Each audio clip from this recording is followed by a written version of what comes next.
بسم الله الرحمن الرحیم. خب این اندیکاتور روشال ورکن رو که سیستم مکیش رو من توضیح دادم، این اندیکاتور رو کدش زدم.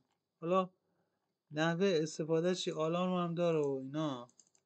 البته اینو به تنهایی نمیشه استفاده کرد، شما باید با اون مطالبی که دارید از این استفاده کنید. اینجا مکسی ها اطلاعاتی زده شده، تایم فریم مثلا 30 دقیقه، تایم فریم بالاتر بهتر.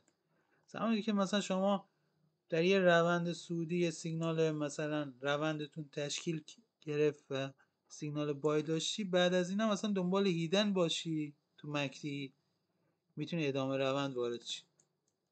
خب دیگه وقتی مثلا سیگنال بای داری، مثلا شما انتظار گرفتن سل یا دایورجنس ها اینا نداشته باشی، بیشتر سعی میکنی ادامه روند اینا رو بگیری.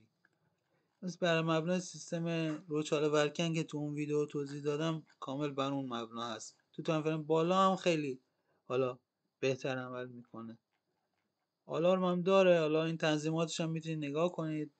بر مبنای میگم همون مکتی، سه تا مکتی که توضیح دادم هست و اینجا آلارماشو میتونید فعال کنید و حالا اگه خواستید میدونید تو سیستم هایی که دارید به شما کمک میکنه که دیدگاه بهتری داشته باشید.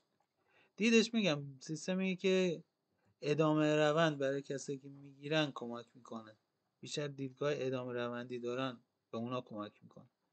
مثلا شما اینو داری دیگه، میری مثلا تو 5 دقیقه اینا دنبال هیدن میگردی، الان تا 30 دقیقه هست مثلا ادامه روندا رو وارد میشه، اینجوری وین ریت خیلی بهتر در میاد.